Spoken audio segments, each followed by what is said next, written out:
Ms. Gator. Here. All right, thank you very much. That takes us to item 1.2, the approval of the agenda. Board, do we have any additions or deletions to the agenda tonight? I have none. Do we have a motion? Yes, Mr. Chair, I move that we accept item 1.2, which is the approval of the agenda. I second that. All right, thank you. It's been properly moved and seconded. Mr. Henke, would you please call the roll? Ms. Gator. Yes. Ms. Mueman. Yes. Mr. Fuller. Yes. Mr. Roberts. Yes, motion passes 4-0. Next, would everyone please stand for our pledge of allegiance? America, and to the republic for which it stands, one nation, under God, indivisible, with liberty and justice for all. All right, thank you all very much. The ELA team come up and present their recommendation for a new secondary ELA adoption. Okay, so we are presenting today to adopt Study Sync for our 6 through 12 ELA curriculum for the next 6 years. So we can click the slides to go over it. So we're going to present our adoption team, the timeline that we took in the procedures, how we reviewed the curriculum, and how it is in alignment with our vision and mission, and the curriculum that we chose and why we chose Study Sync. So on our team, we had a 6th grade teacher, Mrs. Bell. We had Mrs. Grimes, who was here present with us, Ms. Bronza, who also teaches 8th grade. We had Mrs. Freeman, who is a 9th grade ELA teacher, Mrs. Bowie, who teaches intervention specialist, Ms. Posey, who was present with us, Ms. Moyer, and then myself. In our process, we started this around October, and we used a credible source to go through and find highly recommended curriculums for ELA. In our initial meeting, we went over some of the things that we wanted. And in that meeting, we also did a survey with all of the ELA teachers in the district to see what would be a quality curriculum for our schools. We then had materials delivered to both the middle school and high school just for teachers to kind of overview. And the team then had presentations from November to December from all of the companies. After that, we kind of went through and evaluated the resources that we liked in the class. We played around with our students, looked and see how they engaged with it. And then we all came back and determined that Study Sync would be the curriculum that we wanted to adopt. And now we're here for board approval. How many proposals? We had four curriculums that we looked at. We looked at Amplify, which we did pilot in 6th grade, and that was only a middle school curriculum. We looked at My Perspectives, which is something we had already adopted. We looked at Think Circa, and then we looked at HMH into literature, as well as, so it was 5, and as well as Study Sync. What was it that made you decide on Study Sync? Okay, we click the next slides. I got it all. I got it all in there. He's ready for you. All right. All right, so we click the next slide. So this is, again, all the curriculums that we went through and we looked at. And in the next slide, Study Sync really aligned really well with the state standards. And one of the big things that we loved about it is that we could cover it in 4 units. So one of the drawbacks of all the other curriculums was that it was so much to cover within the school year. But Study Sync was really something that we can execute throughout the school year. So our kids covered all the standards and they learned knowledge. And then it was authentic literacy stuff that was in there as well. And I have some more, so we keep clicking my slide.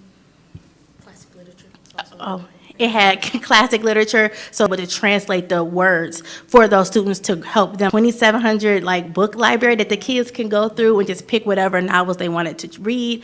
Another thing was it had AI written feedback to help promote their writing. So instead of it just giving them the words to say, it gave them feedback to improve how they wrote.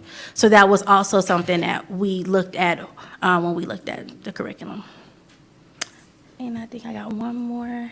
And it also had progress monitoring and mastery of standards, and then student online and see. And it also helps so if a teacher can see the standard that the kid has to work on, like, oh, I need to give them this activity, and it broke it down for them. So it was easy to pull reports as well. And that is all. You guys have anything? Data analysis. Okay. certainly at a granular level, and it's coming from the eyes of the students. They can really connect with that, real life, real world experiences, and it pops. So it pulls the student. And then in between it, like every time a student has like a standard they have to work on, they have a track where they are. And it also had, like, once they had that, it had like a skills pathways for them to start to work on those skills that they didn't like master at that time. Oh, okay, fantastic. Just one quick one. So, when was the last time that we purchased this type of curriculum? And what was it about that curriculum that made you want to start looking for something new? Okay, that was. So I believe that it's been 8 years Oh, wow. since we've had an Okay. ELA adoption. That sounds right? Yes, Okay, yes. see, Oh, I got it wow. right. Yes. And that's really like the extent. Sometimes we could do a 3-year adoption. Okay. But we like for consistency, if we could do the 6-year, plus you get more, getting different features. So that's why you want to do it at least every 6 years. So how long before teachers will be used to the curriculum, or when we start seeing the benefits of it, so to speak? There's always like a little bit of a trial, because you're trying to get the kinks out and figure it out. I would say they start to get more comfortable in the 2nd year, but I will defer to the teachers to see, when would you say? I'll say that we used it, it wasn't up to par assignments to students while they were online. My perspectives didn't have the materials that we needed. It was a little, I won't say too rigorous, it wasn't scaffolded enough for us to break it down for our students who may not be on grade level.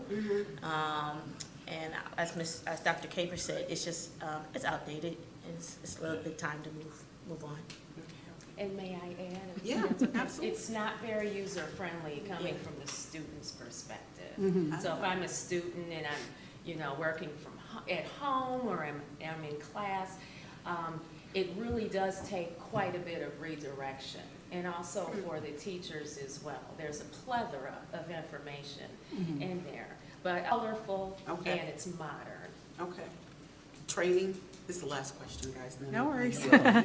Yes, so professional development will be built into the package that we ask you all to approve, which we won't ask tonight. It'll be on the March 25th agenda if you have questions in between. April 6th, and it's not common that we have a PD day late in the school year like that, so we want to take advantage of that day and have a training with the teachers on that day so that they will get the first overview of it now, and then they will get training again when we have our Blue and Gold Academy in August. But if we wait this time, remember PD Day to look at the curriculum as well. I have one quick question, Okay? and I'm not a big AI fan. So what percentage of that? It's not kids putting answers into it similar to what we look at. So if they do grouping with a student and they want immediate, they can go back and fix it. So it's similar to like they can save the draft for them so they can see how. Yeah, okay. Very nice job, ladies. Thank you. And thank you to my team, our team, for putting the work in, and we're really excited about this. Yeah, All right? definitely. Thank you for your Thank you time. all for your presentation. Thank you very much. With an update on Probably shouldn't have this open session. Okay, well, so Mr. Roberts, I believe the board can amend the agenda to move into executive session, maybe amend it to the end of the meeting. Does that, No, 5? yeah, we amend the agenda, we make it for make section it section 5, 5, okay. and then we will move adjourn it to section 6. In the folders. I'll look it up. yeah, Ms. Gator, thank you. You'll probably be able to find it faster. So yes, so we're going to amend it to add section 5 as executive session, and 6 will be adjournment. Do we have a second? I second that. All right, board, it's been properly moved and seconded. Mr. Hankton, would you call the roll? Ms. Gator, Yes. Ms. Mumin, Yes. Mr. Fuller, Yes. Mr. Roberts. Yes, motion passes 4-0. All right, that takes us to, Obligations and to operate. Just for the board's information, a tax levy may have an amount of millage that was passed by the public, but we may not collect that amount of revenue if we do not need to. for the fiscal year. So the fiscal office in Cuyahoga County is very, very helpful in determining what millage needs to be collected, and I met with Ms. Ramirez to do so. And this I put it on the special meeting or the work session because it does have to be approved by the end of March, just in case, because I know our regular board meeting's at the end of March. And I'll entertain any questions. Dave, can you go to the next? Yeah, No, the next page on it, yeah. yeah, okay. Yeah, so these are the millage rates that we discussed with the fiscal office. The sinking fund is not applicable. The bond retirement fund, you'll see at 6.75 mils. General fund at 5.1 mils, and the PI levy at 5.05 mils.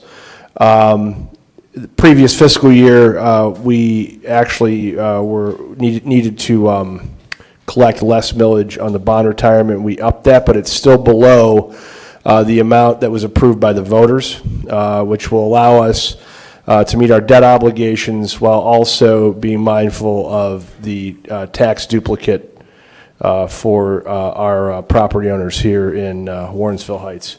If you go to the next page.